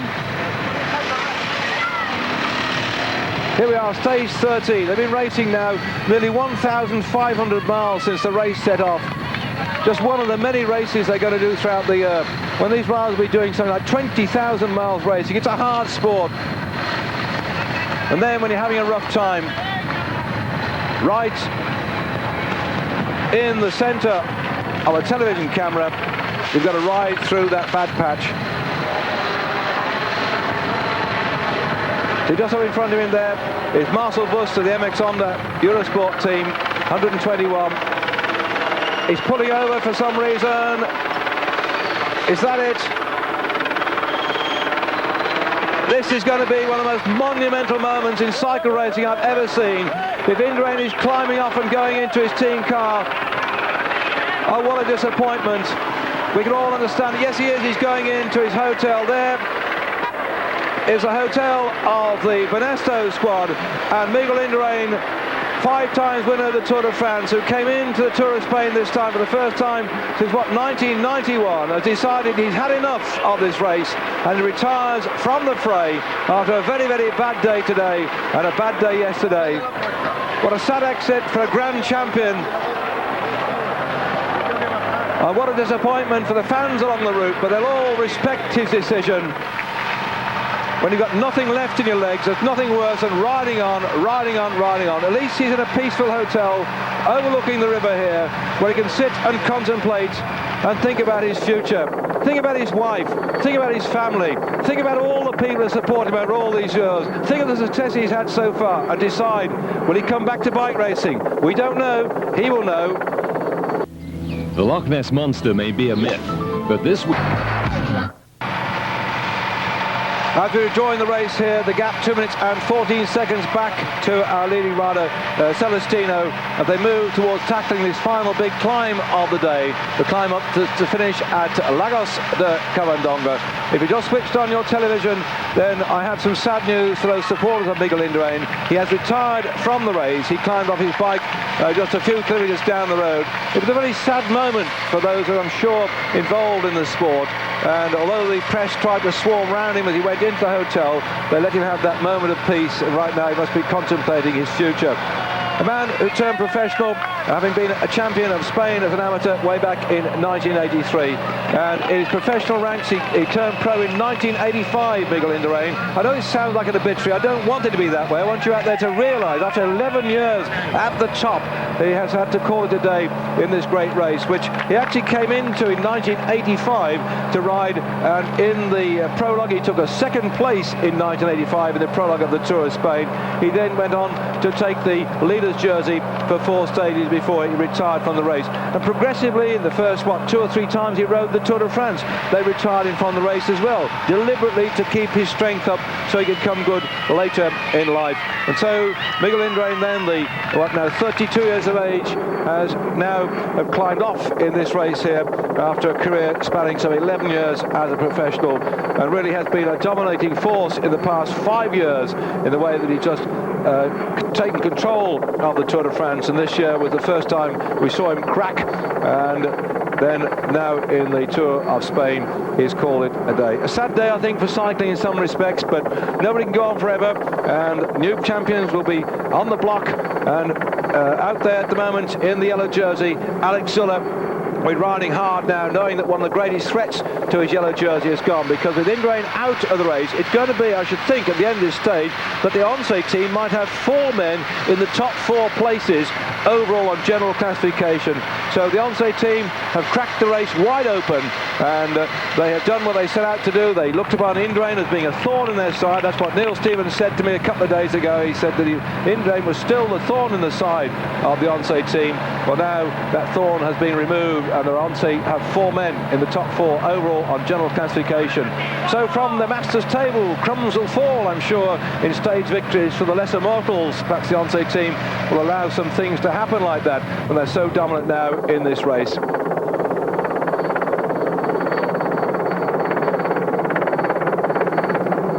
The main pack is beginning to regroup before we start the final climb of the day. Stage 13 was an unlucky number for Miguel Indurain, and for these riders here, still a fair old way to go. 22 stages in all, the Tour of Spain this year, and this is by no means the last of the big mountainous days they're going to have, because we've got stage 15, when again they finish up the top of a big climb at De la Tremanda. And then on stage 17, another one, the Alto de Amplio, is a stage finish at the top of a climb.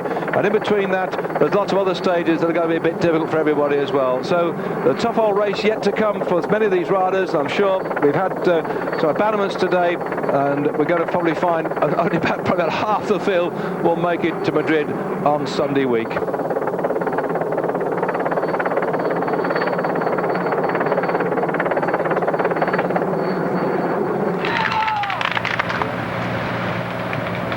Well, information we're getting from the race, by the way, that Echeverry, the director of the sport team of the Benesto team, was the man that asked Indurain to abandon. It was his decision, and he asked him to get off his bike and stop. We saw the team car come up to Miguel Indurain, and he asked him to abandon. There must be some reason within that. I suppose it's to protect the man's physical strength at a time when, no doubt, he was suffering a bit. We've heard rumours of bronchitis, and we don't know what else might be wrong with Indurain. But Echeverry, we are told on our headphones, was the man that asked Indurain, please stop, and so he stopped just ahead, or just by the team where the hotel had got their team wagon parked outside. So that was that. There, at the back of this little group, is the rider from the AKI GPM team, Konashev, who was in that early breakaway this morning, that set the whole race apart with this man here. In fact, the very first two to go, if he just turned on to Eurosport, with this gap now 1 minute 50 seconds back to this little group here. Celestino and Bertacci went away after just 3 kilometres of racing. They knocked up 46 kilometres in the first hour. Zanini, together with Konashev and Rodriguez of the Calme team, went up and joined the two breakaways, and that's the way it's been ever since then. They've been pulling back one by one, the breakaways. Just one man still out there at the moment, the rider from the Polte team, Celestino.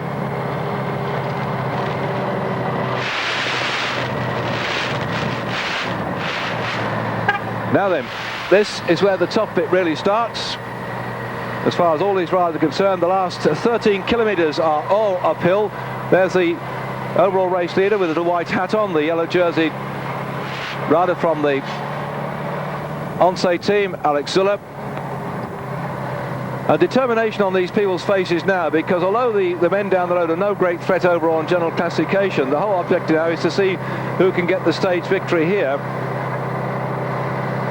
and try and get some more gaps in the overall general classification. I see Nardello back, 1, 2, 3, 4, 5, 6 from the front at the moment. Daniel Nardello, who got the stage victory yesterday, having just sort of elbowed his way past Andrew Perron. The judge didn't throw him out for that. He had 40 victories, by the way, as an amateur, and last year in 1995 won the Paris-Bourges, which was run off at something like 30 miles an hour. He was 4th in the Milan-Turin last year, and already this year in the DuPont Tour, he rode rather well indeed, Nardello did. I didn't have time to give you this information yesterday because he was off over and done with, and we sort of came off air before we could tell you much about the fellow. There he is now, almost in the centre of your screen, now moving to left, close to the left-hand side of your screen. Victor yesterday of the stage, and he came quite good this year. He had a 3rd on stage 8 in the DuPont Tour in America, and in the time trials he was 2nd on one stage over 9 miles, and that was ahead of Tony Romigan. That takes some doing. And another time trial over some 7 miles, he was 3rd on that one as well. So he's quite a useful punter when it comes to rolling well, and we saw him yesterday get that stage victory for Mappe, who got the overall classification for the team on that day. So this group then, some 40 seconds back on the chasers, and Mappe really putting the pressure on here. Zülle sitting in behind Inigo Cuesta, number 2.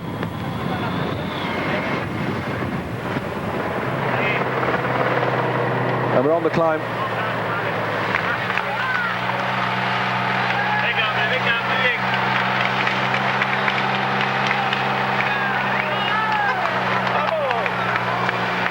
Well, he survived so far, but I think the speed at which they're coming means that he might well be caught up. We've come along a lovely route today through the little town of Villavicchiosa, across one of the rivers. The estuary is going down in towards the sea. They've now got their backs on the sea.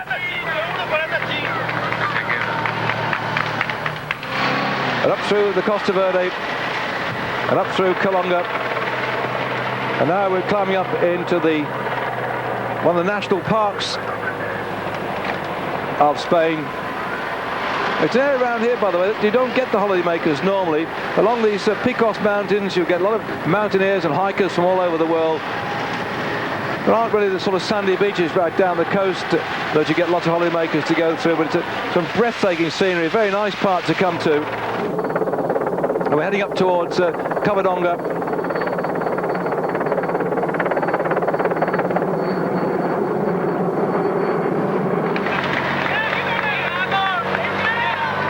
And suddenly the elastic snapping as far as Max Chandra is concerned. He's having a little struggle here.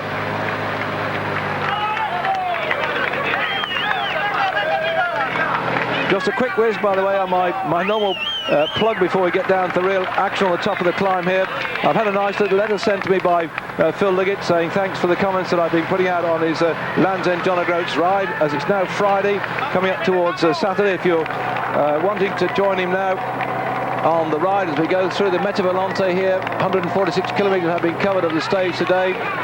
Just those final 13 kilometres up the big mountain. Let's see, what date are we on now? I'm losing track of this a lot. Going balmy here. That's locking away in my booth. So we'll sort out the Phil Liggett thing in just a minute, but that is giving you some idea of the thumping great climb they've got ahead of them. Is now going off on a long lone ride. His Polti teammate have been doing most of the work, Celestino, early on in the race to try and win the stage. We see there he's 14 minutes down on general classification. He's no threat to the jersey of Zülle. As one by one the riders drift off the back of this group. Axel Merckx looks like he's still there too as well. Can't see the white jersey of the Kingdom Mountains, Bobby Julich. But another big group, not many seconds back behind this one. And some of the chaps are good climbers. We'll be sat in that one, I'm sure.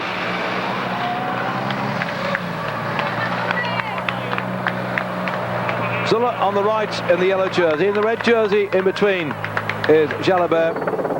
And the lead-out man, the Once rider, has done all he can do now, and he's just pulled over. He's absolutely ridden himself into the ground for the two team leaders, and now it's up to them to set their own pace on this long climb. About 5 miles of climbing still to come.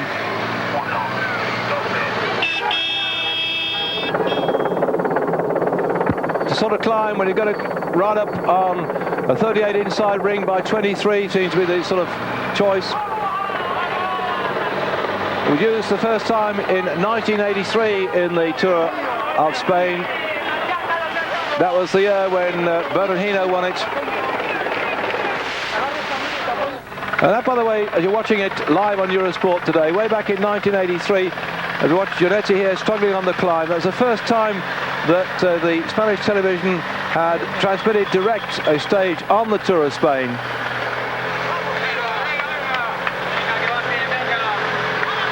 And I suppose you always say with some 13, 14 kilometres of climbing here, with average 20% here, where Laurent Jalabert, the last winner here in 1994, climbed up, that it's almost a Spanish equivalent of the Alpe d'Huez. The consistent climbing is now having to affect as Jalabert and Zülle are going away. I can't see that Jalabert will attack Zülle. Jimenez up in front, the Benesso rider who tried to go with Giannetti is struggling. They'll soon reel him in.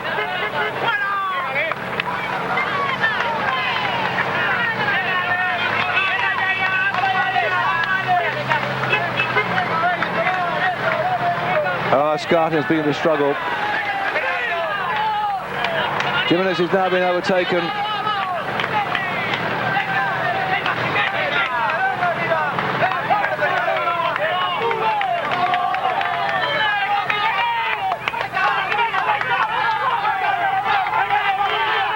The dip is unbelievable, isn't it? The shouting of the enthusiastic supporters. They've been up here all day, by the way, because of course the road gets closed. And there's nowhere over the other top of this thing. Once you go up, it's the top of the climb. It's a no-through road. They're right up in the Picos de Europa, and up the top, the Lago de Enol, the Lago de la China. The two big lakes are up there. In this part of the world, a very barren part of the world indeed. And this is our leader with just 7 kilometres to go to climb up to the top.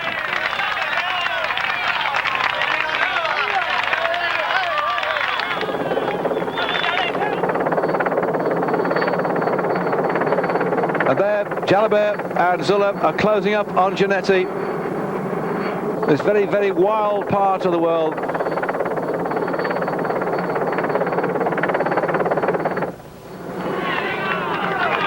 And there, Tony Rominger in the blue jersey, in the midst of this little lot. Poulty got quite some strength in debt still. So you can just see here, the other Poulty rider coming up here, David Rebellin, number 141.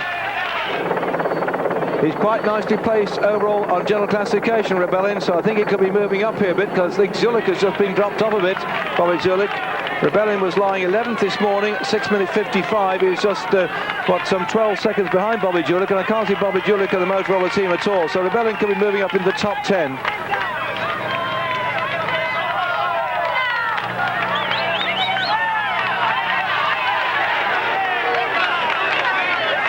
Rebellin has got with him George Toshnik of the Poulty team, and Toshnik of Poulty team lying 13th overall in general classification this morning, 7 minutes and 29 seconds down. I can't see Bobrick, the Gavic rider, who was just ahead of him on general classification. Tony Rominger is now 14th overall, 8 minutes and 8 seconds down. He's in that little group there, and Rominger now is climbing up very steadily. They're getting rid of one or two riders. And any minute now, Giannetti is likely to get himself caught by this tandem here, the Onte tandem.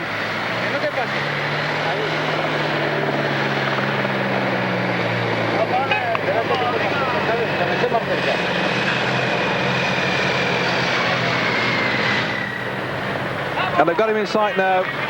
Well, it was Giannetti that broke away with Robert Miller on the epic break in the 1989 Kellogg's Tour of Britain, when Miller took the yellow jersey and Giannetti out-sprinted Miller for the stage win into Cardiff. But now I don't think these two are going to be so generous. Giannetti, King of the Mountains in the Kellogg's that year in 1989.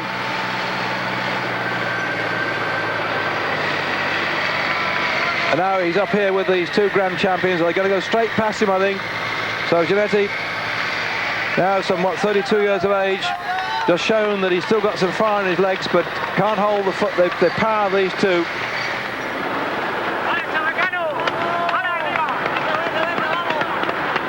As Rominger starts to put the pressure on with this little group, and they really are thinning down somewhat. Stefano Faustini of the AKI team is still with them. Faustini this morning on general classification, lying 8th overall, 5 minutes 47 seconds down. So I've seen Dufra, I've seen Faustini, I've seen Rebellin, seen Toshnik and Rominger. Zülle's there, Jalabert's there, but one or two are beginning to fade.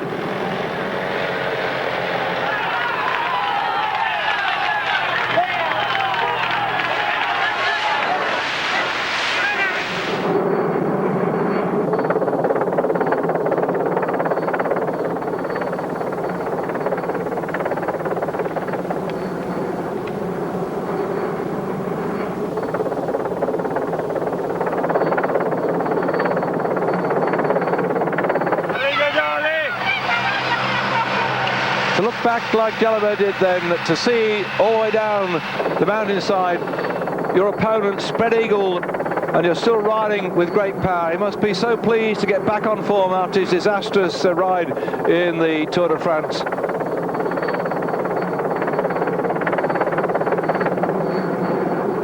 That's Faustini with the blue shoes for the AKI team. But these are our two leaders, with Jalabert doing the work to protect his teammate here, Zülle. Zülle, who broke away yesterday to win that stage up into Alto de Barranco. Oh, sorry, he finished in 5th spot, but he pushed himself way up on general classification. He knocked time out of everybody else, Zülle, when he went away. Nardello won the stage, Perron 2nd, Minart 3rd, Cantoneri in 4th spot. But the interesting thing was the way that Zülle went away and sorted out the rest. Jalabert coming in 6th spot, Rominger in 7th, Pistori 8th, Dufo 9th, Rebellion back in 10th spot. And of course that was the day when Indurain dropped way out of the reckoning on that climb yesterday and took an awful bad day, coming in 24th spot, losing a minute on Zülle in the process, but now he's climbed off his bike.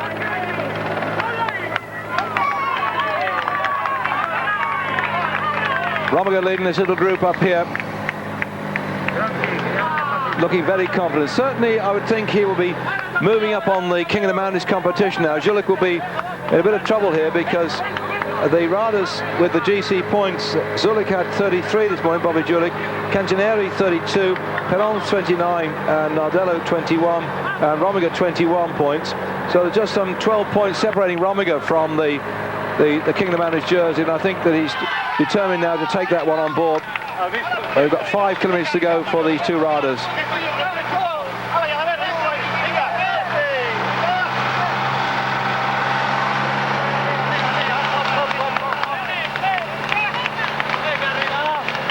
Well, it looks like they've got the 38 by 23 going on part of this climb.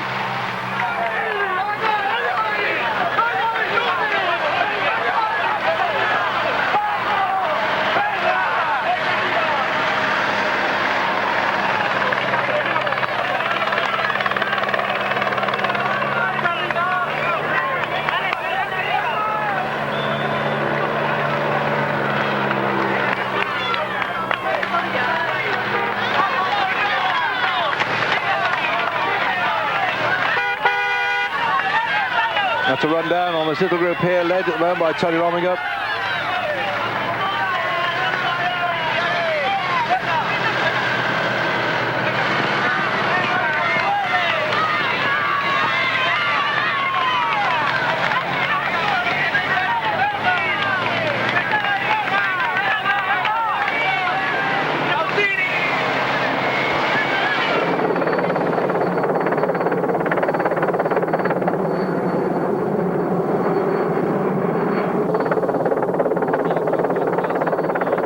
They are riding up toward the top, not far to go for the two leaders.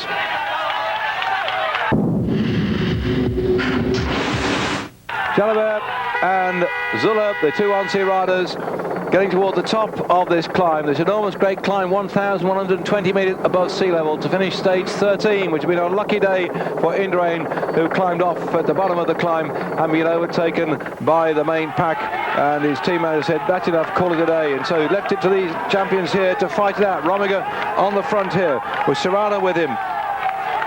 18 seconds gap back between Zülle here in the yellow jersey of overall race leader and the red jersey as the points champion, Laurent Jalabert. Both the on-sea riders, they're first and second overall on general classification.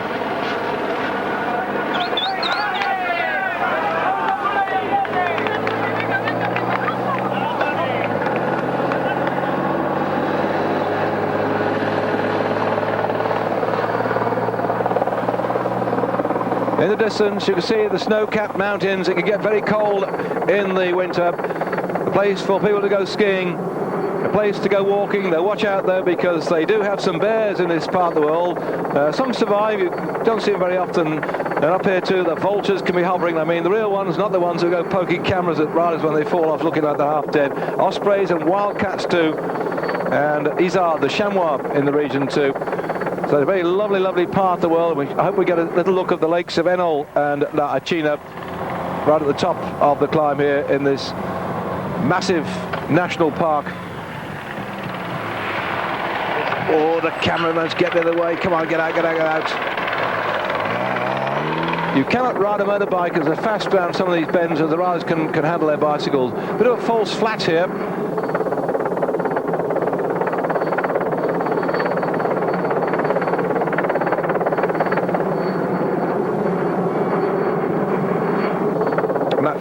First category climb of the Mirador del Fito after 118 kilometres certainly hurt the legs of many of the riders, so by the time they dropped down into the valley and then started on this climb here,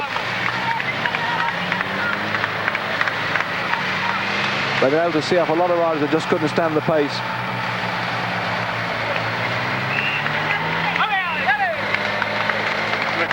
Neutral service car on the side of the road being dropped back from the front of the field to look after these two here. What a triumphant stamp of authority these two have placed upon the race today. Well, Laurent Jalabert was the last winner here in 1994. Is he going to get a second success on this climb? Remember that there's bonuses of 12, 8 and 4 at the end of it all. I don't know whether they're going to decide who gets the victory or whether they'll fight it out with just 3 kilometres to go.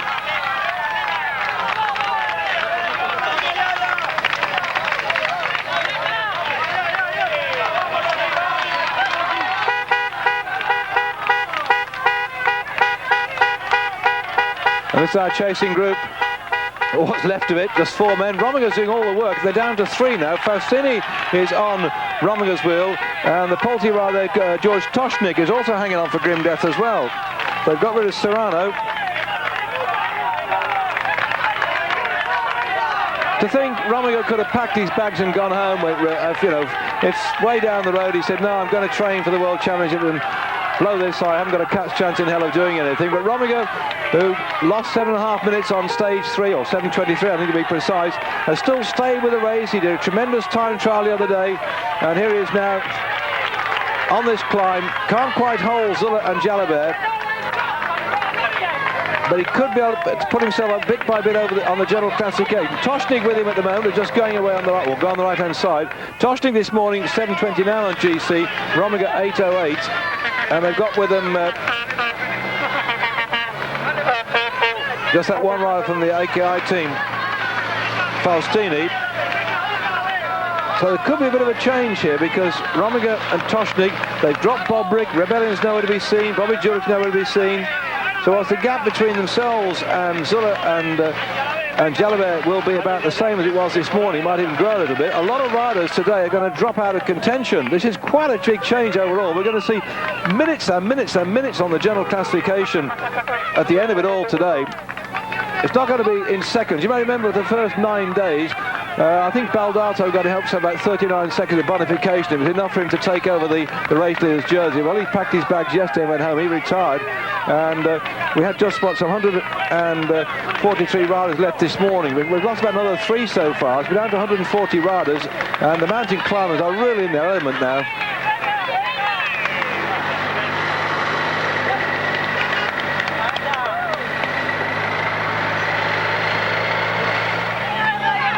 Toshnik up in front, then Romiger and Faustini behind.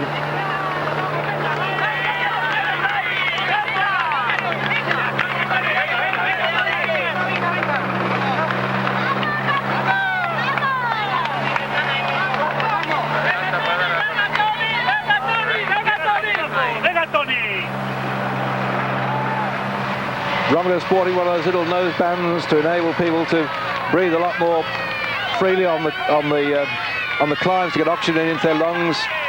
And 2 kilometers to go for these two. Jalabert doing all the work. A dominant show of strength again by Onse today. And there we are, picking up these lakes at the top of this big mountain, which of course in the winter covered in snow. Then they'll soon be on the 1 kilometre to go before we go into the final sprint of the day. The main group still round about 20 odd seconds behind. The first lake you saw, there was the Enol Lake, and the other one, which will be just on beyond the finish, or just up there, that's the Enol Lake, and then the China Lake will be the next one, right up here in the natural park, the Picos de Europa.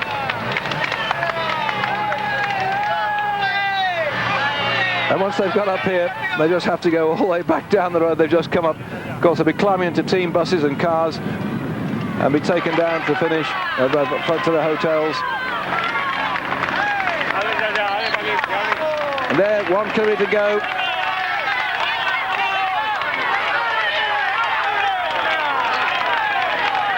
One from Switzerland, Alex Zülle, leading one from France, Alain Jalabert, both riding for ONCE, the Spanish institution for the blind. Jalabert winner last year in this race. Zülle at the moment the overall race leader in the yellow jersey. And can they hold this condition right the way through to the finish in Madrid on Sunday week? Complete dominant show of strength by the ONCE team. And if Zülle rides through to the finish to get that success on Sunday week in Madrid, it'll be his first big major 3-week tour success. Zülle's promised so often to win a big one, but it's been often a little bit fragile towards the back end of a race. He has all the attributes. He's a great time trialist, extremely good climber, but sometimes falls off in the wet or goes through a bad patch and fades at the end of it. So he's the enigma of these two. Enigma, start again. Put my teeth back in again. Because Jalabert has got the proven success, the winner last year. But who is going to get the stage victory today?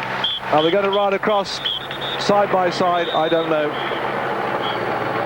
12 seconds bonus for first, 8 for second. And I can't see Marino Sainz, the team manager of the Once team. Marino Sainz is not with them, so there's no team directive as far as I can see that's been given here for these two. So who's going to get the stage victory out of them? Jalabert already had a stage victory when he sprinted across the line into Albuquerque when he took over the yellow jersey of race leader. Zülle has not yet had a stage victory. Yesterday it was Nardello.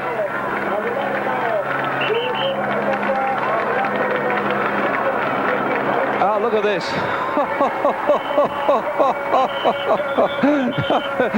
Jalabert got the victory. I suppose as last year's winner of the Tour, they might as well let him have it anyway, but he rolled across the line in first spot. That might also be jolly useful in the time bonuses, just to make sure the third place man can't get close to him. As Giannetti comes across the line now, Giannetti way down on GC. There's no great problem as far as he's concerned. And Rominger then only 25 seconds back. Plus his little escaping group. But where are people like Marco Mari, Stevens, Pistori, Dufo? Because they could be losing out. There's Dufo, he's okay, so Dufo could keep on his 7th spot. He might even move up above Pistori of MG Technogym Team. I haven't seen Pistori finish yet a while. As usual, hurly-burly of the press gather round to Jalabert, who probably doesn't know at the moment that Indurain has retired, although it won't take long for the Bush Telegraph to let them know what's gone on. There's Dufo going back across the line. They have to be very careful there because the fellow's Finnish camera is positioned. And big Axel Merckx driving his way up here.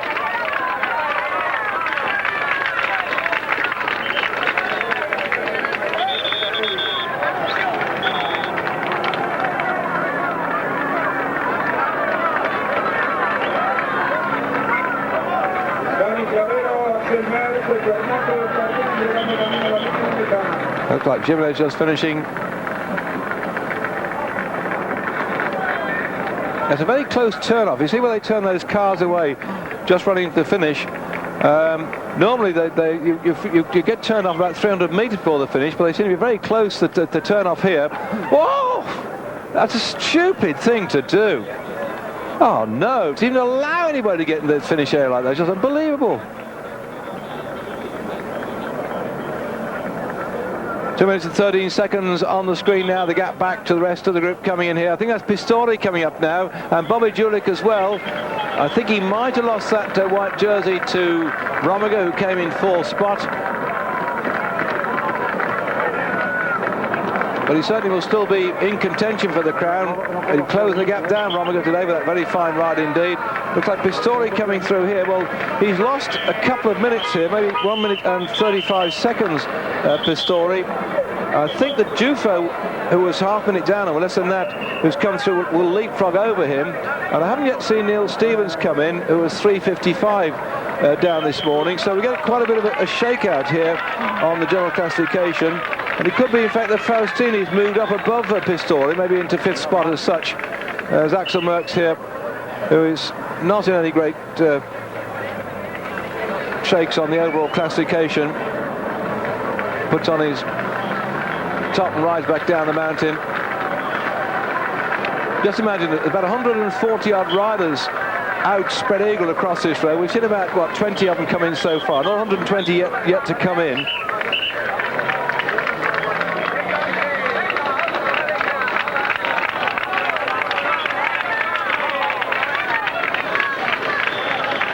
Yesterday, the riders on that short, sharp climb were coming in 18 minutes down on the winners. Today, I think it's going to be even more than that.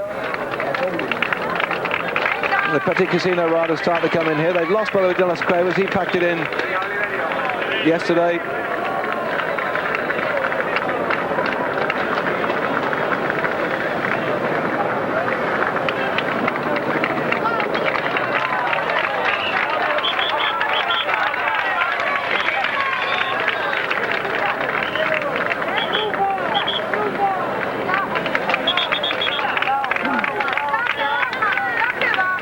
difficult finish this. The riders come round and they have to keep the rest of them out. So go on, says Zülle, says go on, Laurent, you can take this one. So Jalabert, last year's winner of the Tour of Spain, takes this stage where he took a stage victory previously on this climb. We're looking back here, the back view of them on the climb up to Cavadonga, where in 1994 Jalabert rode through the victor of that stage as well. So has reinforced their position of first and second overall on the general classification. Oh, there's Stevens going back down again.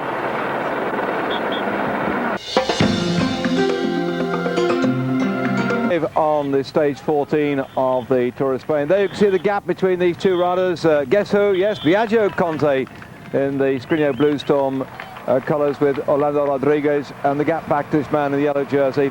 Immense now at the moment as the riders here possibly have a chance, I think, of getting the today's stage victory, and fortune could, I think, favour the Brave, because there's 25 kilometres to go.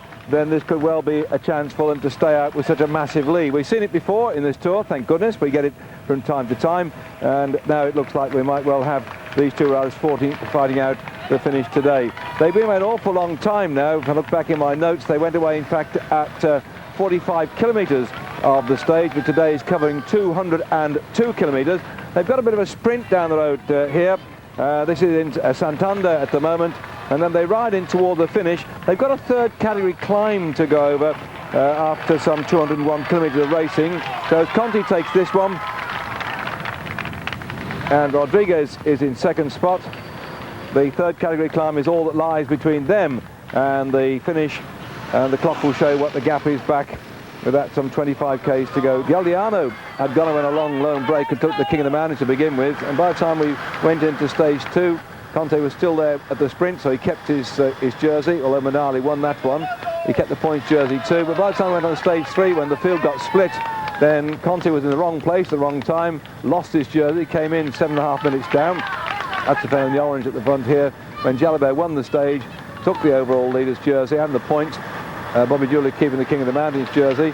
And so it went on for a few days until Baldato sniffed enough points to take the overall lead off Jalabert. And of course he promptly lost that when we had the time trial stage on stage 10 of the race, Baldato. And I think it was no surprise to some of us that he subsequently retired a day or so later when the mountain started to loom, and he decided he just couldn't hang on with the rest of it. So Baldato gone back now. Zülle taking over the jersey after the time trial, and he's kept it on his shoulders ever since. But the main bunch back here still got a few juggling to do, but juggling, and I think it'll happen more tomorrow and the day but one after tomorrow, when the gaps could open up a little bit more on the general classification. You heard the whistle then, that's very good.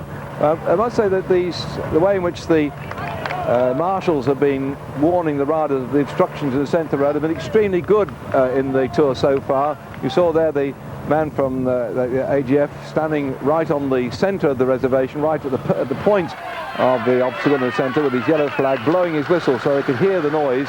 And if they look, they held it up in the sky, the yellow flag, because the riders can look up in the air, they can see it waving in front of them, rather than looking down at the wheel in front and not knowing what's going to happen next.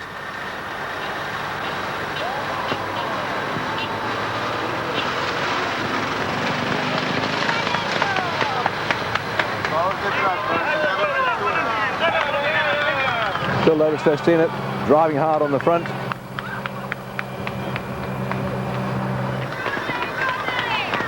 And our two leaders would know by now that, providing the man with the hammer doesn't hit them when they drag their way up this next little climb, that certainly they should be in for a victory today. And who's it going to be then in this little lot? Just 2 kilometres to go, and this is the little climb I told you about, and then once over the top there's just 1 kilometre left. Can Conte repeat his early activity when he took that stage in the Vuelta? As an amateur he had over 40 significant wins, and he's been a professional for some years now, but not been as well known as a pro as he has as an amateur rider. But what will Rodriguez do to try and win the stage?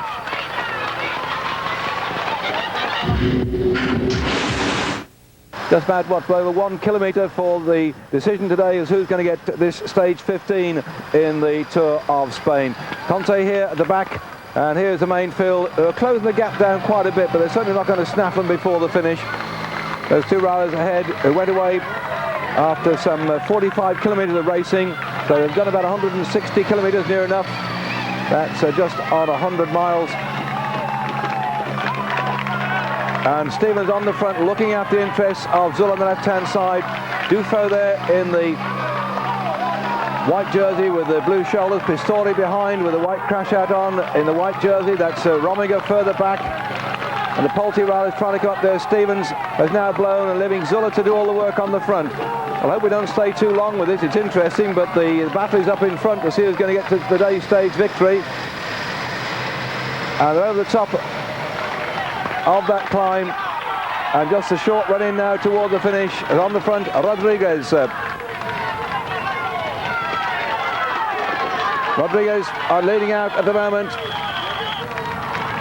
Won a stage in the Tour of Portugal last year. He won about, we had 1, 2, 3, 4 victories last year, did Rodriguez on the front here. That's the Benesto Pro on the right-hand side. The new Pro, Biagio Conte, already had the jersey as overall leader on day one. Now wins his second stage in the race, and this amount has won 42 kilometres per hour. That shows you over 25 miles an hour. You can see how strong the flags are blowing.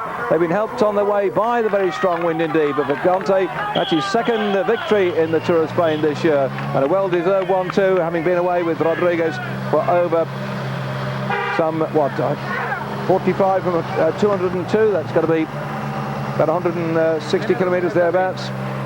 That's going to go nearly 100 miles. Dufo here wedged between the two Once riders. So there's Rominger coming up menacingly. 1 kilometre to go. Hit the finish, so Rominger will go himself a few more points in the Kingdom Man his competition. But he's been pressed by those two riders down the road. The gap will have come down quite a bit, so you're going to have to watch it tomorrow, Rominger. Otherwise that jersey could go probably to Rodriguez of the Benesto team, who's freed of his responsibilities of looking after Miguel Indurain, who's now gone for a stage victory. Just couldn't get it when he was out-sprinted by Conte. What a gathering of clans here, eh? Jalabert on the front. Last year's winner, followed by Zülle, the two men from the same team, and Rominger's looking good. He's coming better all the way. Very beautiful scenic path in through this natural park here of Cavaqueno.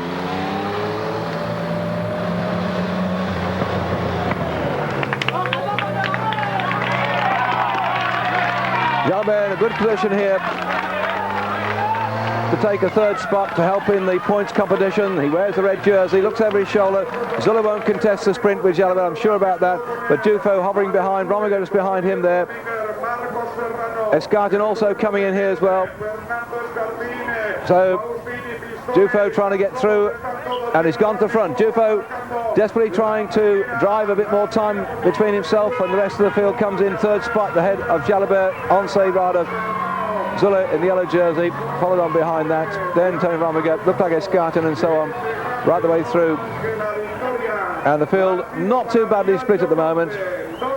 Just that last little third climb as young Axel Merckx works his way in here.